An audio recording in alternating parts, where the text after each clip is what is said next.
Assalamualaikum warahmatullahi wabarakatuh. Kaifa halukum? Sobahal khair ayuhat tolabah. Insyaallah bil khair. Alhamdulillah,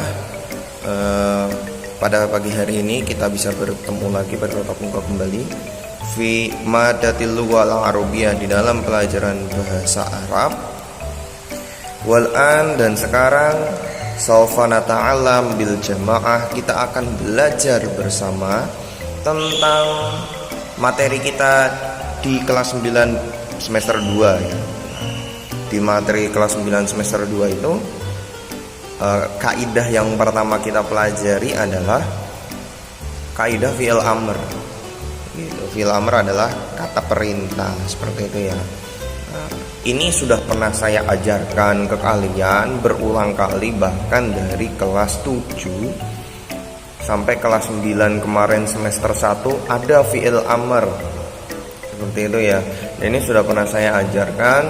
Maka seperti yang saya katakan, kalau kalian sebelumnya ini dari kelas 7 sampai kelas 9 itu nggak paham apa itu fi'il amr, fi'il madi dan fi'il mudhari, kalian akan kesulitan. Nah, ini sekarang pembuktiannya. Maka orang-orang yang pernah belajar tentang fi'il amr dan mendengarkan saya mungkin akan bisa dan mudah mengikuti ini. Tapi kalau yang belum memperhatikan atau tidak mengikuti pelajaran saya dengan baik gitu ya, mungkin akan mulainya dari nol lagi. Tapi tidak apa-apa, karena emang ini materi kita di kelas 9, seperti itu. Oke, sebelum kita mulai, marilah kita berdoa bersama dengan bersama membaca Al-Fatihah dan bersama membaca basmalah. Oke, itu silakan disimak penjelasannya. Kita masuk ke definisi terlebih dahulu ya. Definisinya adalah fi'il amr adalah kata perintah, kata kerja perintah. Duduklah, kamu makan, silakan makan, gitu ya. Jadi kita nyuruh orang gitu loh, kata kerja perintah itu. Tulis, biasanya kan saya suruh kayak gitu. Ijlis, gitu. Kum, nah itu berdirilah, itu kata kerja perintah, seperti itu ya.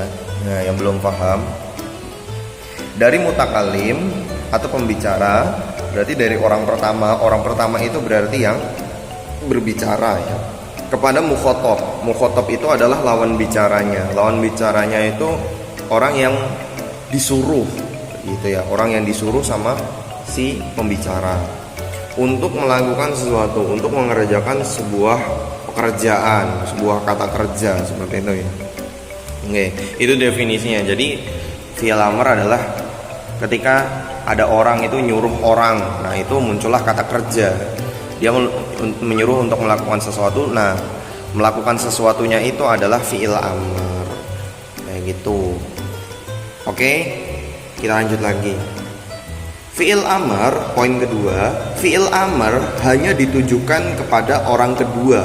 Ingat ya, fi'il amr itu hanya ditujukan kepada orang kedua. Orang kedua itu maksudnya apa, Pak? Orang kedua itu yang diajak bicara dan terlihat.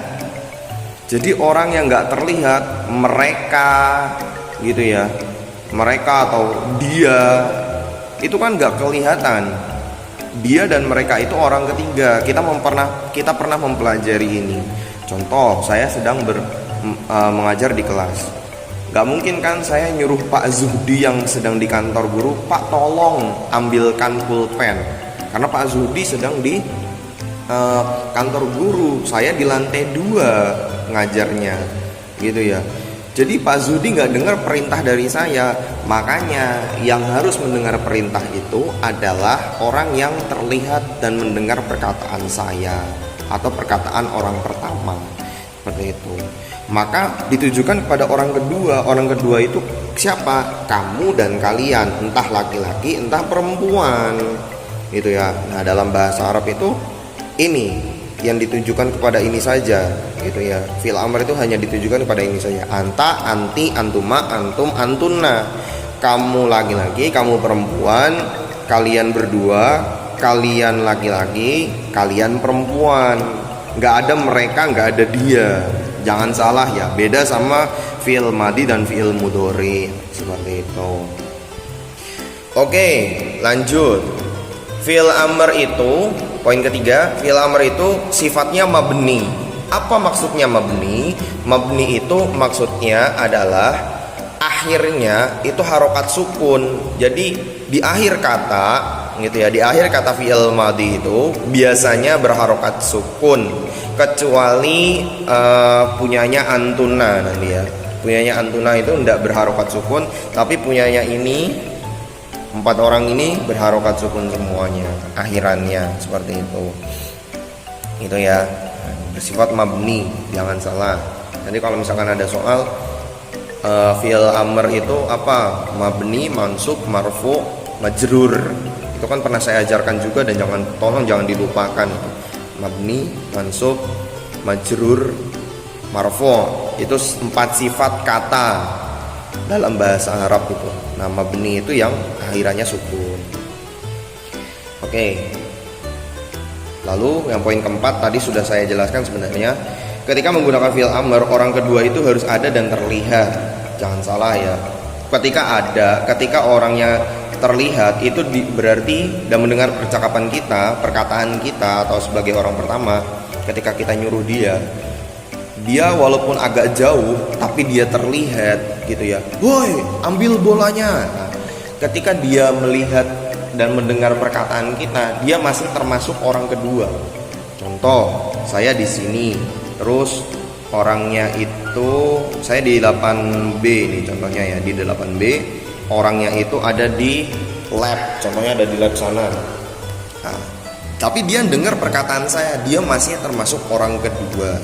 Seperti itu. Jangan salah ya, walaupun jauh tapi dia masih mendengar perkataan saya dan masih bisa mendengarkan kata yang saya suruh, dan dia melakukan, dia masuknya orang kedua. Kayak gitu. Oke ya. Oke.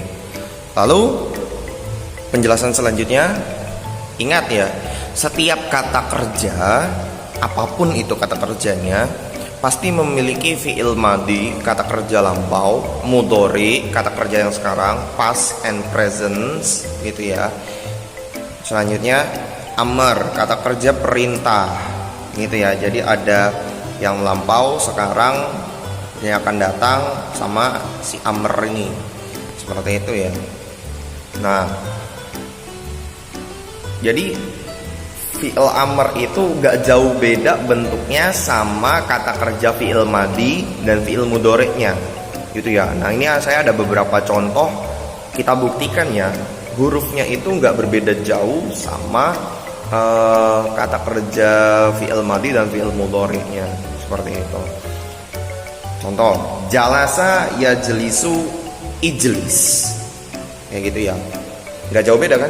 Jalasa yajlisu ijlis, tetap punya jalasa, tetap ada huruf ja, lam, dan sinnya. Jadi nggak berubah kayak gitu ya.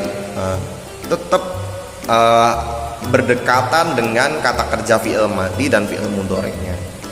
Sama ini juga, qoma yaqumu kum, itu ya, qoma yaqumu kum, tetap ada kata qaf dan mimnya sebagai dasar dari kata kerja fi'il madhi dan fi'il mudhari'nya, seperti itu. Ada lagi, akala yaqulu kul, akala yaqulu kul, makanlah, seperti itu ya. Akala fi'il madhi, yaqulu fi'il mudhari', kul fi'il amr. Jadi nggak jauh beda perkataannya atau katanya itu dari fi'il madhi sama fi'il mudhari'nya. Pak, kita bisa nemu berbagai macam fi'il amr, maaf ya, fi'il amr itu di mana? Kalau kalian mungkin punya kitab di rumah, ada namanya kitab Amsilah Tasrifiyah. Itu ya, saya tidak tahu ada PDF-nya atau tidak, kayaknya ada sih. Nama kitabnya itu Amsilah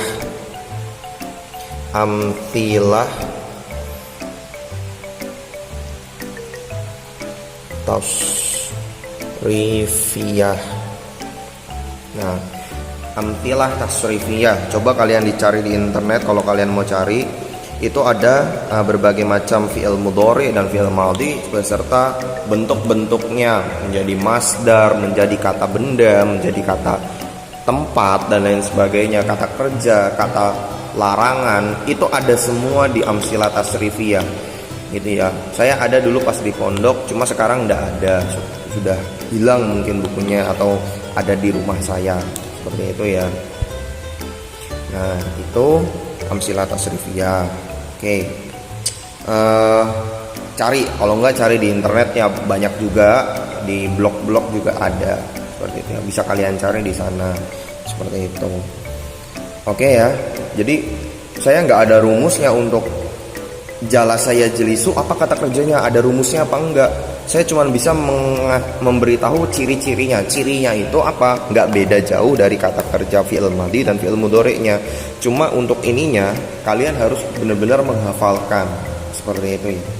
Oke, kita masuk ke bentuk-bentuknya dalam domir atau kata ganti orang. Oke, bismillah. Kita lanjut lagi. Sekarang kan seperti yang saya jelaskan sebelumnya, kita masuk ke bentuk-bentuk domirnya. Jadi kata kerja perintah ini menyesuaikan bentuk domirnya itu seperti apa. Nah ini anta. Jadi pertama kita masuk ke anta. Yang kita pakai di sini ijlis. Ijlis itu artinya duduklah ya. Ijlis itu artinya duduklah. Jadi kita pakai anta di sini. Ya. Anta itu digunakan sebagai kata dasar ijlis. Jadi semua kata perintah dasarnya itu pakainya anta atau kamu laki-laki ya. Jadi ijlis. Rumusnya nggak ada tambahan apa-apa karena emang itu kata dasarnya. Ijlis, kul, kum yang tadi saya tulis itu semua kata dasar dan itu digunakan untuk anta. Seperti itu ya. Jadi nggak ada tambahan apa-apa. Oke. Selanjutnya kita masuk ke anti. Anti itu kamu perempuan. Gitu ya. Anti pakainya ijlisi. Ijlisi, jadi akhirannya itu pasti ditambah ya sukun. Nah, rumusnya apabila ada ya sukun, pastikan harokat sebelumnya atau menyesuaikan matnya itu kasroh gitu ya. Nah, ketika menyesuaikan kasroh, nah itu si jadi panjang ya-nya gitu ya, jadi panjang. Si ijlisi kelihatannya lebih feminim, kenapa? Karena kita nyuruh perempuan gitu loh. Kalau laki-laki kan ijlis, jadi kelihatannya kayak agak kasar gitu ya. Ijlis agak tegas lah. Tapi kalau perempuan ijlisi, karena kita nyuruh perempuan gitu, makanya pakai kasroh seperti itu ya. Selanjutnya kalau antuma, kalian berdua. Kalau kalian berdua itu ijlisa. Contoh Java Sonda ijlisa gitu. Jadi duduklah kalian berdua seperti itu. Ijlisa akhirannya ditambahkan fathah alif ya, alif. Nah, matnya dari alif itu kan fathah, maka sa-nya berubah menjadi atau huruf akhirnya itu harokatnya berubah menjadi fathah. Ijlisa gitu ya. Nah, oke. Selanjutnya kita masuk ke antum. Antum kalian laki-laki ditambahkan waw tambah alif ya. Ijlisu. Wow, karena wow di belakang itu nggak boleh paling akhir, wownya itu nggak boleh paling akhir gitu ya. Di sebuah huruf itu kalau wow mati nggak boleh paling akhir, maka ditambahkan alif. Ijlisu. Nah ini rumusnya, nambahkan wow dan alif untuk antum atau kalian laki-laki. Ijlisu su. Nah karena matnya wow sukun itu domah, harus domah gitu ya. Huruf akhirnya itu sa-nya harus domah. Kulu, kumu gitu ya. Kalau yang ijlisa berarti kuma, kula. Kalau ijlisi kuli, kumi gitu ya. Untuk yang tadi yang contoh sebelumnya. Yang terakhir ini agak berbeda dari yang lainnya karena sebelum-sebelumnya ini sukun. Tadi ya di penjelasan pertama saya bilang semuanya sukun kecuali antuna. Antuna kalian perempuan itu akhirannya yang berharokat sukun itu huruf akhirnya yang sebagai dasar ya, kata dasar kata kerjanya itu kata kerja perintahnya. Ijlis tambahin na, semua kata kerja. Ijlis na, kum na, kul na, uktub na. Oke, mungkin cukup itu saja yang bisa saya sampaikan pada kesempatan hari ini. Silahkan dikerjakan mengerjakan tugas yang saya berikan di Google Classroom mengenai pergantian domir kayak gitu ya. Saya berikan tugasnya, lihat Google Classroom-nya dikerjakan, terus ditulis bukan Google Classroom. Itu kalau ada yang belum paham bisa ditanyakan langsung sama saya. Mungkin gampang dan mudah ya, karena kita sudah pernah mempelajari di periode-periode sebelumnya. Terima kasih, syukran ala kulli ihtimam. Astaghfirukum min jamil khotat. Saya minta maaf kalau ada salah ucap dan salah kata. Semangat belajarnya, semangat terus, sukses terus. Sampai bertemu di ujian praktek nanti dan ujian sekolah nanti. Dan semoga kalian sukses ke depannya sampai nanti kalian tua, seperti itu ya. Assalamualaikum warahmatullahi wabarakatuh.